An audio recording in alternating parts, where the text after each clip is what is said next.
Hello students, welcome back to the channel and welcome to day 9 of source with योग। आज का हमारा topic है disaster management and occupational health. Disaster means आपदा। A disaster is a serious disruption in the functioning of the community or the society. It causes human, material, economic, and environmental losses that exceed the ability of affected community or society to cope using its own resources. It means एक ऐसे situation जो अचानक से आए और आपकी normal life को disturb कर दे। WHO ने हमारे पास इसके अंदर कहा है कि डिजास्टर एक ऐसी सीरियस डिस्ट्रप्शन है, सीरियस सिचुएशन है जिसमें इतना नुकसान होता है कि अफेक्टेड जो कम्युनिटी और जो सोसाइटी है वो अपने रिसोर्सेज से उस सिचुएशन को हैंडल नहीं कर पाती है। ओके, मीन्स डैमेज बहुत ज्यादा देखने को मिलता है डिजास्टर के अंदर। डी से डिजास्टर, डी से डैमेज आप लर्न रखेंगे। उसके बाद में हमारे पास कुछ क्लासिफिकेशंस आते हैं like beneath the earth, means earth के अंदर होने वाले disaster situations, earthquake, tsunami, volcanic eruptions. जो हमारे पास इसको लर्न करेंगे तो हम इसको ETV से लर्न कर सकते हैं। Okay, next we have at the surface. At the surface means जो सरफेस पे होने वाले हैं landslide and avalanche. Above the earth surface we have windstorms, hailstorms और द ड्रॉट्स। सो यहाँ पे आपको कुछ बायोलॉजिकल डिजास्टर्स भी देखने को मिलेंगे जो बायोलॉजिकल है मीन्स बायोलॉजी की वजह से होगा। तो किसकी वजह से होगा? डिजीज की वजह से होगा। सो एपिडेमिक डिजीज या फिर लॉकस्ट जो अटैक होता है हमारे पास, epidemic disease like COVID, plague. Okay, next we have the classification of disaster. Disasters are broadly classified into two categories. These are the natural or the man-made. Natural disasters are the जो अभी हमने examples पढ़े वो सारे हमारे पास natural disasters के थे। अभी मैनमेड डिजास्टर्स को हम डिस्कस करते हैं। Caused by warfare means conventional, nuclear, biological, chemical. ये सारे किस वजह से हो गए? वॉर की वजह से। जो या फिर कोई भी ह्यूमन जो वॉरफेयर मीन्स जो हमारी ह्यूमन एक्टिविटीज हैं या फिर ह्यूमन मिस्टेक्स हैं उसकी वजह से होते हैं, लाइक न्यूक्लियर अटैक हुआ, बायोलॉजिकल अटैक हुआ या फिर केमिकल अटैक हुआ। नेक्स्ट हमारे पास आता है कुछ accidents like vehicle accidents. Vehicle accidents में हमारे पास एयरक्राफ्ट, ट्रेन, 2 और मोर 4 व्हीलर्स, लाइक ड्राउनिंग और collapse of a building, explosion, fire, biological, chemical and the poisoning. Next we have the important is Bhopal gas tragedy. इसकी आपको date बहुत अच्छे से लर्न करना है। देखो बी भोपाल, तो भोपाल कैसे बनता है? 1 और 3, तो 3 से हम लर्न करेंगे 3rd ऑफ दिसंबर। दिसंबर कौन सा महीना होता है? 12वां। ओके, तो आप इसको भोपाल को कैसे बनाया? हम 1 और 3 लिखा तो हमारे पास क्या बन गया? बी बन गया। तो बी से 1 कम करेंगे तो 12वें महीने में हुआ था। और कितनी तारीख को हुआ था? 3 तारीख को हुआ था, 1984। MCQ का क्वेश्चन है, इंपॉर्टेंटली लर्न करना है। प्लेस कौन सी थी हमारे पास? Bhopal, Madhya Pradesh. World's worst industrial disaster था हमारे पास ये, और ये इंडिया की सबसे बड़ी इंडस्ट्रियल डिजास्टर भी थी। ओके, सो जो हमारे पास लीकेज हुआ था वो कौन सी गैस थी? Methyl isocyanide. बहुत ज्यादा इंपॉर्टेंट है, कौन सी गैस थी? Methyl isocyanide. देखो मिथाइल आइसोसाइनाइड का मध्य प्रदेश में डिजास्टर हुआ था। गैस फ्रॉम यूनियन कार्बाइड, जो कंपनी थी वो कौन सी थी? Union carbide. Okay, around 2 million people exposed and about 3000 death immediately. 3 means 3rd of December को 3000 लोगों की डेथ हुई थी। ओके, मध्य प्रदेश में मिथाइल गैस आइसोसाइनाइड के डिजास्टर की वजह से। ये काफी इंपॉर्टेंट क्वेश्चन है। नेक्स्ट हमारे पास आता है इफेक्ट ऑफ डिजास्टर। क्या क्या इफेक्ट होते हैं? Human injuries. इफेक्ट मीन्स आपदा आएगी, कोई भी पेंडेमिक, एंडेमिक, कोई भी कुछ भी आपके पास इंजरी होगी, कुछ भी वॉर होगा तो क्या होता है? Human injuries, death. Next point we have increase risk of epidemic like hepatitis A, malaria. Death of animals, death होगी ह्यूमंस की भी और एनिमल्स की भी।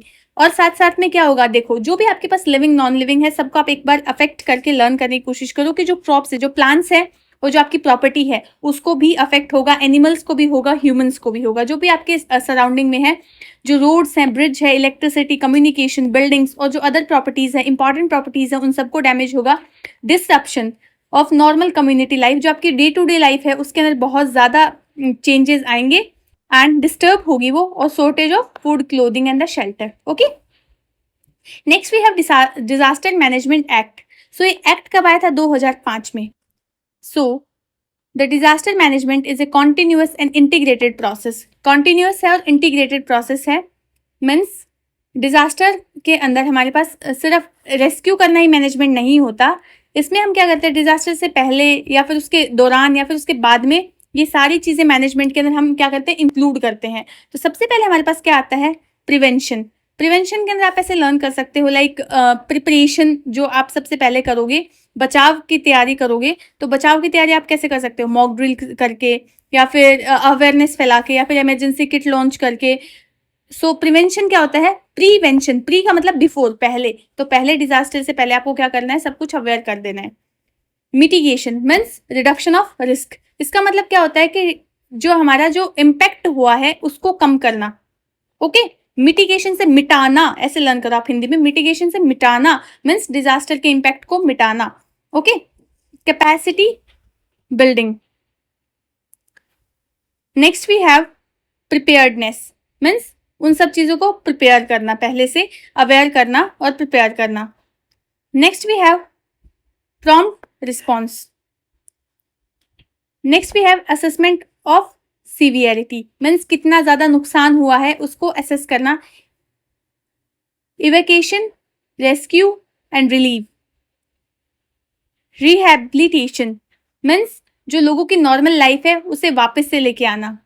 और रिकंस्ट्रक्शन, जो भी डिस्ट्रॉय हुआ है, building, road, what ever the transport, उसको वापस से दोबारा बनाना। ओके, सो हमारे पास ये आपके पास साइकिल आती है,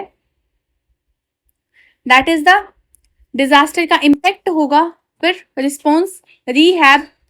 रिहैब मीन्स वापस से लेके आएंगे, कैसे लेके आएंगे, रिकंस्ट्रक्ट करके। मिटिगेशन क्या था, मिटाना, उसके इम्पैक्ट को खत्म करना। प्रिपेयर्डनेस एंड डिजास्टर इम्पैक्ट, ये हमारे पास कंप्लीट डिजास्टर साइकिल प्रेजेंट है।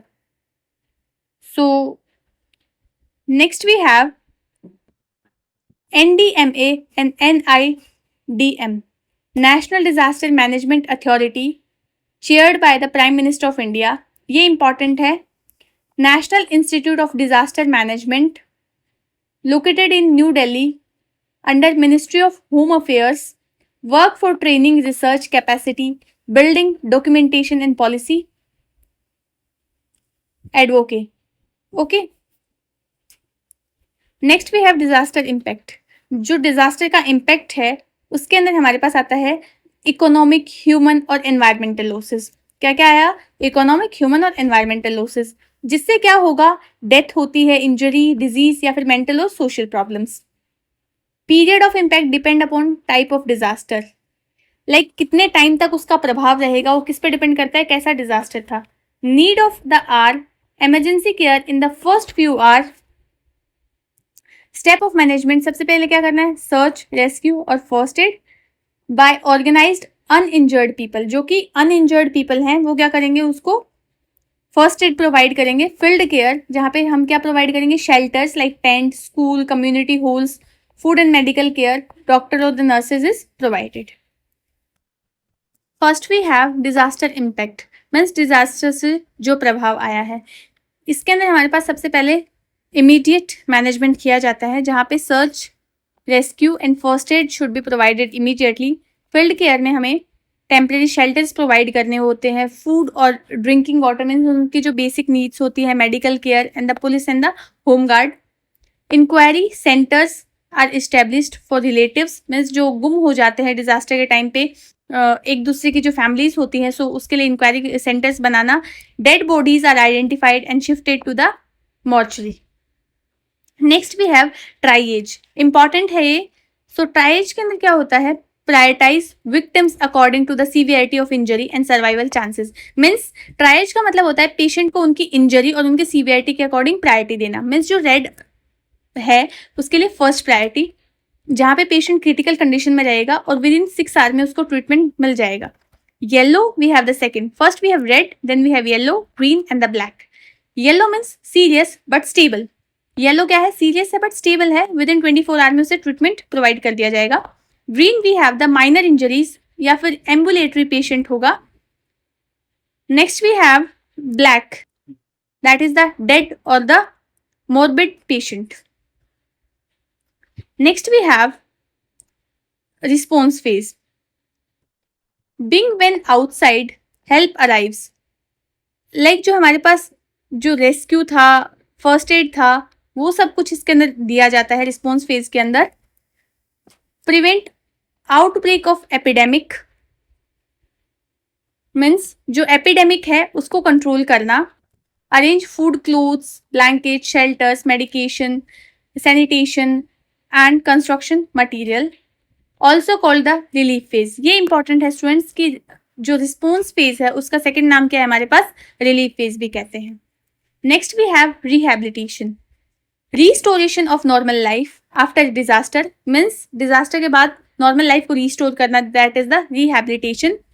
इसके अंदर हमारे पास जो सेफ वाटर सप्लाई है, लाइक जो chlorination, protect water sources, food hygienic या फिर food hygiene to prevent food borne disease, improve sanitation, control vector, care rehabilitation of survivor, special care for orphan children means safe drinking water, proper sanitation, mosquito control, survivors की care और orphan जो children उनकी special care। Next we have tagging. Tagging means each patient is tagged with उसका नाम क्या है, as कितनी है, एड्रेस क्या है, और ट्राइज कैटेगरी मीन्स इन चारों कलर्स में से जो कैटेगरी में वो लाया करता है, diagnosis and the treatment. Next we have care of the death. So care means body are remove from the disaster site, mortuary में शिफ्ट करेंगे, फिर प्रॉपर उसका आइडेंटिफिकेशन होगा, आइडेंटिफिकेशन के बाद में जो बॉडी है वो रिलेटिव्स को दे दी जाएगी। Next we have reconstruction. जो पॉइंट्स हमने पहले देखे थे उन्हीं को हम अभी एक्सप्लेन कर रहे हैं। रिकंस्ट्रक्शन में क्या होता है, बिल्डिंग, रोड, रेलवे, ब्रिजेस को वापस से बनाना। मिटिगेशन मतलब उसके इम्पैक्ट को खत्म करना या फिर मिटाना। Reduce disaster risk and impact means stronger building बनाना, उसके बाद में पब्लिक हेल्थ सिस्टम को अच्छा करना, डिजास्टर रेजिस्टेंट इंफ्रास्ट्रक्चर बनाना। और preparedness means the readiness before a disaster, disaster से पहले जो सारी चीजें रेगुलेट की जाती है, दैट इज द प्रिपेयर का मतलब क्या होता है, पहले से तैयार होना। रिस्क असेसमेंट, कितना डिजास्टर होने वाला है, standard regulation, communication, warning, coordination and response, resource and financial management, public education, media coordination, mock drill and the disaster exercise. ये सब आप चीजें वहां से याद कर सकते हो। जब कोविड आया था तो उससे पहले ही गवर्नमेंट ने कुछ रूल्स एंड रेगुलेशंस अप्लाई करना स्टार्ट कर दिए थे। सो वो सारी चीजें थी, वो प्रिपरेटरी फेज था। Epidemiology, surveillance and disaster control means reason for increase disease transmission after disaster. Disaster के बाद में क्या होता है कि डिजीज का ट्रांसमिशन काफी इजीली और काफी ज्यादा होता है। क्यों? क्योंकि ओवर क्राउडिंग रहती है, पुअर सैनिटेशन मिलता है और पॉपुलेशन का डिस्प्लेसमेंट चलता रहता है। सो कंटेमिनेटेड वाटर तो वाटर बोर्न डिजीज मिलेंगी। इंक्रीज वेक्टर पॉपुलेशन तो मॉस्किटो बोर्न डिजीज आपको देखेंगे।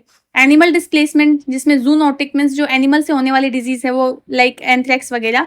और कंटेमिनेटेड फूड कॉज जीआईटी के आपके जितने भी डिसऑर्डर्स हैं। Okay, next we have disease control measures. इसके अंदर आप क्या करते हैं, सबसे पहले क्या करते हैं, implement public health measures, establish disease reporting and surveillance system, rapid investigation of disease outbreak, vaccinate health workers, supply safe drinking water, proper disposal of the excreta, maintain food hygiene and sanitation. It means जो vaccination है, safe water supply है, proper disposal of waste है, food hygiene को maintain करना और disease surveillance system को बनाना। Next point we have occupational health. Occupational health promotes, maintains the highest degree of physical, mental and social well-being of workers. Applies all occupations like factories, mines, agriculture, forestry, chemical enterprises, services, etc. Previously हम इसे बोलते थे industrial hygiene या फिर the industrial health. So WHO के according occupational health का मतलब होता है वर्कर की फिजिकल, मेंटल और सोशल वेलबींग को मेंटेन करना। किसी भी वर्कर को काम करते वक्त कोई भी बीमारी है या फिर कोई भी इंजरी है या फिर स्ट्रेस है, सो उसके रिगार्डिंग कौन वर्क करता है, ऑक्यूपेशनल हेल्थ। नेक्स्ट हमारे पास आता है एग्रोनॉमिक।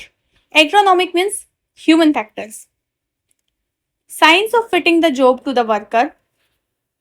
एग्रोनॉमिक का मतलब होता है जॉब को वर्कर के अकॉर्डिंग डिजाइन करना, मीन्स उसके जो वर्किंग आवर हैं या फिर उसका जो वर्किंग एरिया है वो वर्कर के अकॉर्डिंग डिसाइड करना।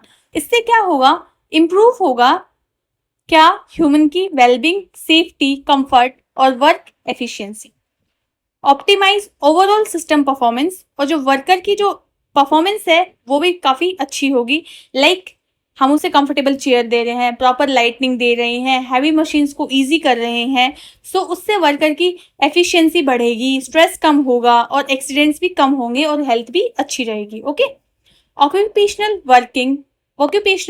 और the working environment means worker की हेल्थ, ये जो हमारे पास 3 इंटरेक्शंस प्रेजेंट हैं इससे अफेक्ट होती है। ओके, पहला है मैन एंड द फिजिकल और the chemical biological agents. Like जो फिजिकल एजेंट्स है, लाइक हीट है, कोल्ड है, humidity, radiation, light, noise. Chemical we have toxic, dust, gases. Biological we have the viruses, bacteria और the parasites. So ये सब क्या करते हैं, वर्कर की हेल्थ को अफेक्ट करते हैं। या फिर man and the machine interaction, कौन से इंटरेक्शन, मैन और द फिजिकल, मैन और द एजेंट्स। ओके, या फिर मैन से मशीन, या फिर man to man interactions. Like man machine के अंदर क्या होता है कि हमारे पास अनगार्डेड मशीन्स, जो हमारे पास अनसेफ मशीन्स है वो प्रेजेंट रहती हैं। या फिर moving protruding machine parts, moving machine part present होता है। Long working hour with the machines, so इससे क्या होता है कि वर्कर को इंजरी हो सकती है। मैन टू मैन में क्या होता है, साइकोलॉजिकल फैक्टर मीन्स जो साइकोलॉजिकल मेंटल इलनेस है वो उन्हें रह सकती है। Job satisfaction, work stability and leadership style और the security. Next we have occupational hazards. सबसे पहले हमारे पास आता है फिजिकल हजार्ड। हीट से क्या हो सकता है, बर्न हो सकता है, एग्जॉशन हो सकता है, क्रैम्प्स या फिर हीट स्ट्रोक जैसी चीजें हमें देखने को मिल सकती है। कोल्ड से क्या होगा, चिलब्लेन, फोर्स्ड बाइट, हाइपोथर्मिया। और इल्यूमिनेशन मीन्स आई स्ट्रेन या फिर हेडेक। एक्सेसिव ब्राइटनेस से क्या होगा, visual fatigue, blurred vision. Noise we have temporary या फिर permanent hearing loss, vibrations, white finger disease, joint injury. UV radiation से कंजक्टिवाइटिस या फिर केराटिनाइटिस हो सकता है। Ionising radiation we have the x-rays, जो कैंसर या फिर ल्यूकेमिया, स्टर्लिटी जैसे डिजीजेस कॉज कर सकते हैं। Electricity we have the burn. Okay, next we have chemical hazard. Skin contact में आएगा तो dermatitis, eczema, ulcers. Inhalation, dust अंदर जाएगा तो न्यूमोकॉसिस, लाइक कॉल, सिलिका और एबेस्टॉस, कोटन, टबैको जैसा डस्ट को ही इनहेल करना। Gases, CO2, CO, HCN, metals, PB, HG, cadmium. Injection से मेटल पॉइजनिंग भी आपको देखने को मिलेगी।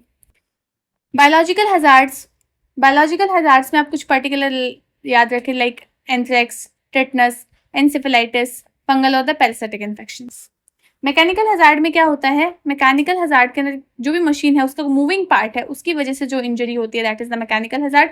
साइकोलॉजिकल हजार्ड में frustration, job dissatisfaction, insecurity, emotional stress, hypertension और the peptic ulcers. Next point we have regulation of industries. So registered factories are regulated under the factory act 1948। कौन सा एक्ट, फैक्ट्री एक्ट, कौन सी year का, 1948 का। Near by WHO का जो establishment हुआ था वो भी 1948 के सम अबाउट हुआ था। Small scale cottage and the village industries are generally not covered. So इसके अंदर कौन नहीं आ रहा था, स्मॉल स्केल कॉटेज इंडस्ट्री या फिर विलेज इंडस्ट्री जो हमारे पास है। Offensive trade are regulated by the municipal bylaws. Okay, next we have offensive trade. Offensive trade की एग्जांपल्स हमारे पास, लाइक कीपिंग एनिमल को रखना, जहाँ पे स्लदर हाउस होता है, या फिर कोई भी जो लेदर फैक्ट्री होती है, या फिर लेदर टैनिंग की जो हमारे पास फैक्ट्रीज देखने को मिलती हैं, और bone boiling, blood boiling, drawing, ये सारे क्या होते हैं, ऑफेंसिव ट्रेड्स। मीन्स नुकसान पहुंचाने वाले जितने भी काम हैं जहाँ पे क्या होता है कि इन्फेक्शन का रिस्क ज़्यादा देखने को मिलता है। प्रिवेंशन इन ऑफेंसिव ट्रेड, सबसे पहले क्या होगा, कीपिंग एनिमल। सो अगर आपको एनिमल रखना है तो कहाँ पे रखना है, जो कि आपका रेजिडेंशियल एरिया है उससे 100 feet away. Smooth and the non porous floor, covered waste container, clean daily, inspect animal for the infectious disease, wash hand before the milking. ये सारा एनिमल को रखने के जो गाइडेंस है वो है कि 100 फीट दूर होना चाहिए घर से, फ्लोर्स है वो काफी ज्यादा स्मूथ और नॉन पोरस होने चाहिए। कंटेनर्स वेस्ट के हैं वो क्लीन होने चाहिए और कवर्ड होने चाहिए। एनिमल का रेगुलर बेसिस पे इंस्पेक्शन होना चाहिए, कोई भी इन्फेक्शियस डिजीज है नहीं है। और जब भी आप मिल्किंग लो, मतलब कि आप जब उसका दूध जो इकट्ठा करो, तब उसके आपके हैंड जो है वो हमेशा वॉश होने चाहिए। उसके बाद में हमारे पास आता है जो स्लदर हाउस है वो कहाँ पे होना चाहिए, 100 फीट अवे होना चाहिए रेजिडेंशियल एरिया से।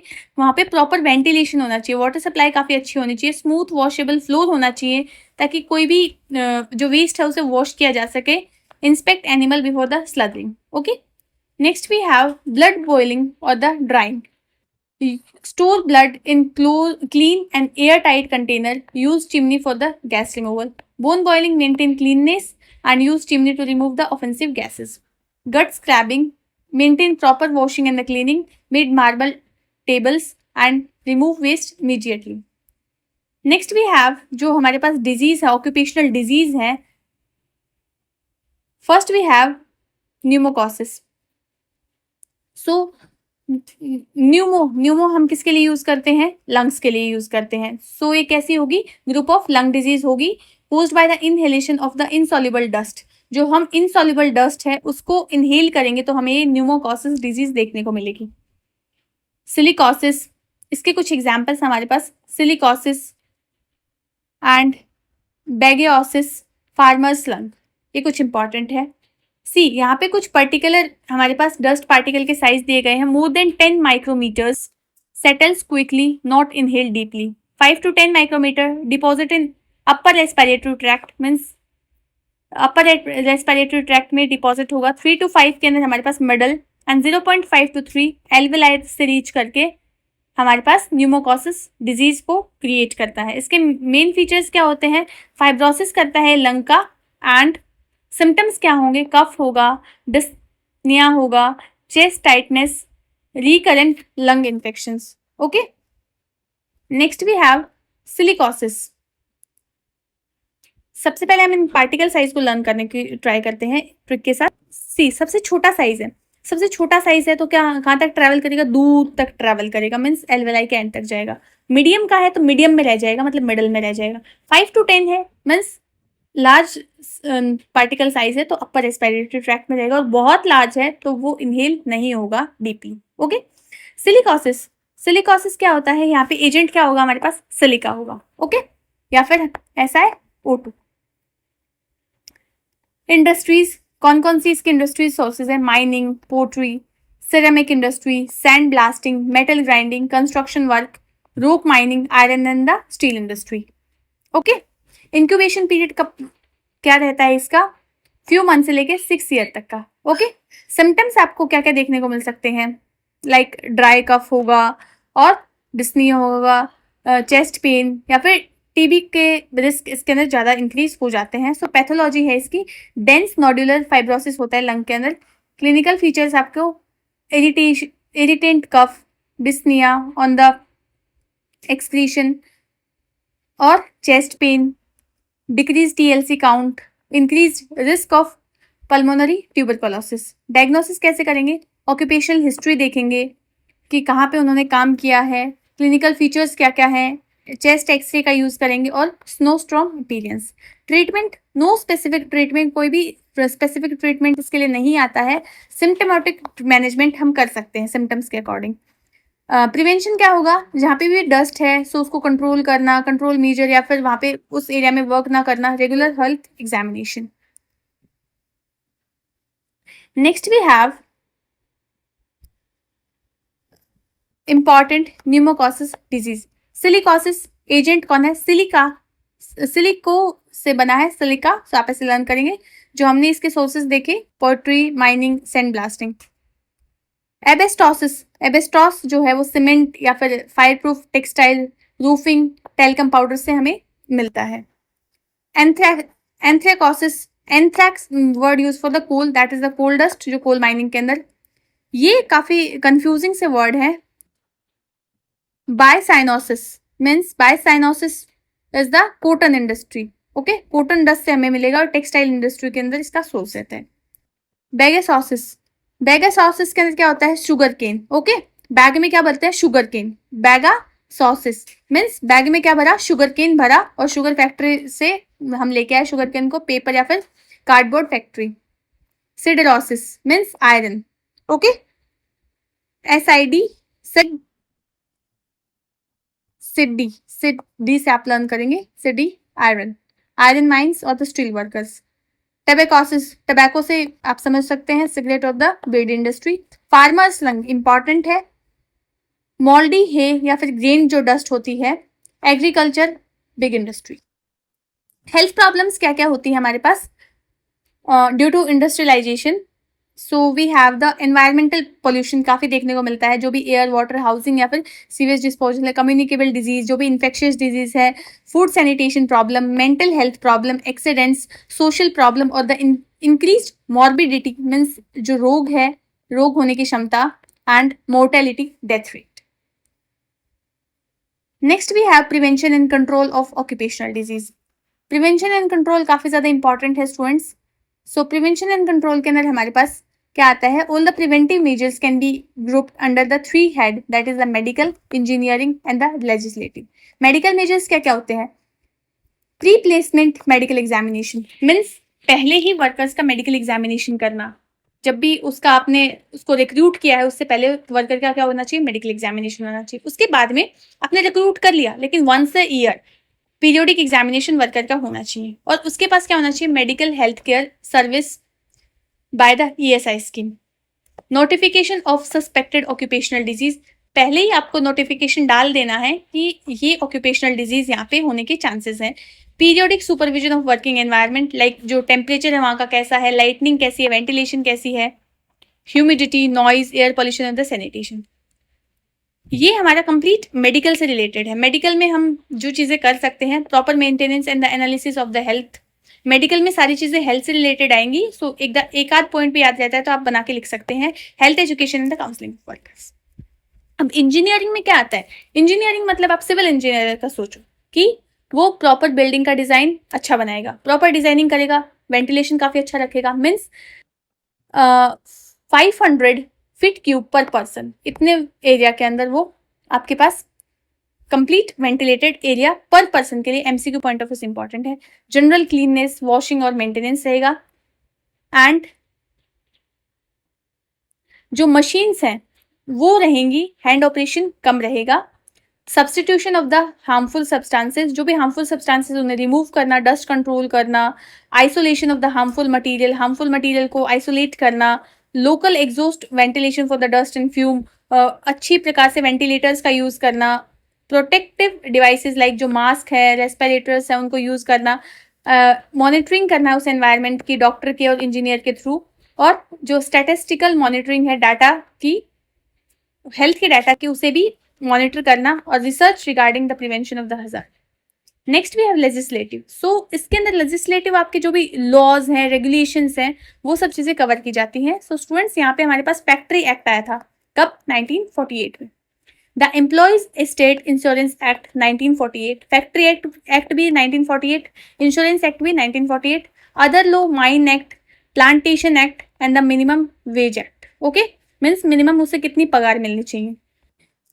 Government inspection of the hazardous industry before starting operation, means government का भी इंस्पेक्शन होना चाहिए। कोई भी ऐसी इंडस्ट्री है जो कि हेल्थ के लिए काफ़ी ज़्यादा अच्छी नहीं है, सो उससे पहले उसका इंस्पेक्शन अच्छे से होना चाहिए। Notification of occupational disease by the employer, an examination of service condition in the hazardous process by the government authority before starting it. Next we have factory act. Factory act कब आया था, 1948 में, और amendment इसका कब हुआ था, लागू कब हुआ था, इन 1987 में। फैक्ट्री 10 और more worker with the power और 20 और more worker without power,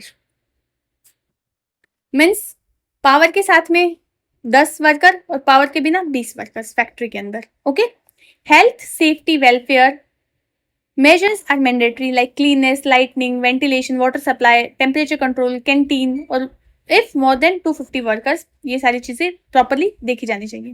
prohibition of the young age below 14 years, 14 years से नीचे का कोई भी बच्चा या फिर कोई भी ह्यूमन है वो काम नहीं करेगा इंडस्ट्री के अंदर। Adolescence 15 to 18 years need fitness certificate, और इनके पास भी जब फिटनेस सर्टिफिकेट होगा तभी ये काम कर सकते हैं. Women and adolescents are not allowed in the hazardous work. Means जो भी हजार्डस वर्क है उसके अंदर वुमेन और अडोलसेंट अलाउड नहीं है. Maximum working hour 48 hour per week and 9 hour per day. Rest half hour after the 5 hour for of the continuous work. Means आपको 48 घंटे पूरे हफ्ते में काम करना है, 9 घंटे पूरे दिन में, और आधी घंटे का रेस्ट होना चाहिए हर 5 घंटे की कंटिन्यूअस वर्क के बाद में. Weekly holiday means 1 day for the every 20 day of work. हर 20 दिन में एक छुट्टी होनी चाहिए, और 12 महीने के अंदर after the 12th month of continue service, 12 महीने के कंटिन्यूस सर्विस के बाद में. और जो मेटर्निटी लीव है वो 12 वीक की होनी चाहिए. Employer must notify occupational disease and government inspect hazards industries before the operation. ये जो एक्ट है ये काफी इंपॉर्टेंट है, ये आपसे पूछा जा सकता है. Employ state insurance act, that is the 1948. इसके अंदर क्या होता है, ये एम्प्लॉय और उनकी फैमिली मेंबर्स को मेडिकल और सोशल सिक्योरिटी बेनिफिट देता है. ओके, सो इसके अंदर क्या क्या कवरेजेस आते हैं हमारे पास, ये क्या क्या प्रोवाइड करता है. हमारे पास medical care, vital social security benefit to the employee और उसकी फैमिली को. इसके अंदर जो एप्लीकेशन है कहाँ का ये एप्लीकेबल है, फैक्ट्रीज के अंदर and shops, hotel, restaurant, cinemas, road transport, newspaper, hospital, educational and medical institute where 10 और more persons are employed. Okay, जहाँ पे 10 या उससे ज़्यादा लोग एम्प्लॉय हैं. Covers employees drawing wage up to 21,000 पर मंथ और the 25,000 for the PWD. ESI corporation के अंदर क्या होता है कि ये मिनिस्ट्री है, मिनिस्ट्री ऑफ लेबर के अंडर में काम करता है. किसके अंदर काम करता है, ऑटोनोमस बॉडी है जो मिनिस्ट्री ऑफ लेबर के अंडर में काम करता है. इसके फंक्शंस क्या होते हैं हमारे पास, लाइक जो फाइनेंशियल कंट्रीब्यूशन है एम्प्लॉय के द्वारा, employers grant from the state and the central government. Means इसके थ्रू क्या होता है कि जो पैसे आते हैं लाइक जो एम्प्लॉय से स्टेट गवर्नमेंट से, सेंट्रल गवर्नमेंट से. Okay, benefits of ESI. Benefit क्या है हमारे पास ESI के, जो हमारे पास बेनिफिट्स हैं वो स्टूडेंट्स, पहला क्या है मेडिकल, दूसरा सिकनेस बेनिफिट, तीसरा maternity benefit, fourth we have the disablement benefit, dependence benefit, funeral expenses and the rehab. उससे पहले हम देखते हैं कि जो कंट्रीब्यूशन है वो कितना है. एम्प्लॉयर जो है 4.75% ऑफ टोटल वेज, जो रेट ऑफ कंट्रीब्यूशन है. Employ 1.75% of total wage. State government 7 out of 8 of total expenditure on the medical care. Central government 1 out of 8 of total expenditure on the medical care. जो benefits हैं like OPD के अंदर, hospitalisation के अंदर जो benefit medical के अंदर मिल रहे हैं हमें, या फिर drug supply, dressing, antenatal care और immunisation, family planning, emergency, health education, pathology and the first aids. Okay, like hearing aids और द स्पेक्टेकल्स और the artificial limb. Sickness benefits, periodic payment of cash to the injured person in case of sickness. कोई भी बीमार है तो उसे periodic जो cash payment दी जाती है. Payable for the maximum 91 days, 91 days in 1 year. 1 year के अंदर 91 डेज तक ये पे कर सकता है. कितना पे करेगा, 50% of the wage is the payable to employ. 50% जो उसकी तनख्वाह थी उसके. Extended sickness benefit up to the 730 days up to 2 year for the 34 specified disease. इसके अंदर वो इतना पे कर सकता है. कौन कौन सी, TB के अंदर leprosy, AIDS, cancer, complicated diabetes, paralysis, severe burn, CR and the glaucoma और the MI, myocardial infection. Maternity के अंदर हमारे पास क्या होता है कि फुल वे वो आपको पे करेगा. कब तक, sickness due to the confinement 30 days, miscarriage 6 weeks, adoption 12 weeks and maternity leave for the 26 weeks. Disablement benefit like temporary disablement leave with 85% of the wage till the worker is not able to do the work. Permanent disable means आपको lifetime pension देगा. Dependence benefit means pension at the rate of 40% more than the standard benefit rate will be the paid to the widow. Widow को कितना 40% से ज़्यादा and children the prescribed share. Funeral expenses like minimum maximum up to 15,000 आपकी family को दिया जा सकता है इंजर्ड पर्सन की. और rehabilitation means on monthly payment of the 10 rupees, सिर्फ 10 रुपए to the injured person and his family member may continue to get the medical treatment after the permanent disablement or the retirement. The merchant shipping medical examination rule means ये 2000 के अंदर आया था. Every seaman prior to his registration in the Seamen's Employment Office shall appear before the approved medical examiners and obtain a certificate of physical fitness. So सबसे पहले आपने क्या approve कराना है? अपना fitness, medical fitness certificate. At the time of engagement on the board, the master as the case may be shall be examined by the approved medical examiner. बाद में उसका क्या होगा? एग्जामिनेशन होता है. Seafarer should be examined at least every 2 year. 2 year के अंदर उसका एग्जामिनेशन होगा. Those above the 40 years should be examined. और जो 40 years से ज्यादा एज के हैं वो हर साल में एक बार. The medical examiner shall maintain full record of the medical examination conduct. और जो एग्जामिनर है उसको कंप्लीट रिकॉर्ड मेंटेन करना है. The certificate of the physical fitness is issued by the medical examiner shall remain valid till such time of the masters or the seaman is found permanently unfit in any subsequent medical examination. उसे अपना physical fitness जो certificate है हमेशा साथ रखना है. And the seafarer must be physically and the psychologically fit to perform their normal duties and should carry on the international vaccination certificate. Vaccination for the yellow fever during the travel of the Asia, Africa, South America is obligatory and the person having disease enlist in the act will be medically unfit. ये point काफी important है. Role of Ayurveda in the various occupational health. Dinacharya, ritucharya, सद्व्रत का पालन करके आप health promote कर सकते हो, डिजीज को प्रिवेंट कर सकते हो. कर्णपूर्ण for the occupational hazard disease, जहाँ पे हाई साउंड है. अंजन, जहाँ पे आपको लॉन्ग स्क्रीन यूज करना है. एंड प्रतिमर्श नस्य और धूपन, जो कि डस्ट में काम करते हैं. पाद अभ्यंग फॉर द फील्ड वर्कर्स. अभ्यंग एंड शिरो अभ्यंग for the hard workers and the stressful occupation. ऋतु शोधन, टॉक्सिन का एलिमिनेशन के लिए. रसायन, स्ट्रेंथ और इम्यूनिटी बनाए रखने के लिए. Panchakarma and Ayurvedic medicine are the effective in occupational health. I think अभी तक हमने जितना भी पढ़ा है उसमें सबसे इजी जो ऑक्यूपेशनल हेल्थ के अंदर है आयुर्वेदा का, सबसे इजी पॉइंट्स दिए गए हैं. स्टूडेंट्स, यहाँ पे हमने 2 टॉपिक्स कवर किए हैं. अगर आपको आज की वीडियो पसंद आई हो तो please like, share and subscribe my YouTube channel.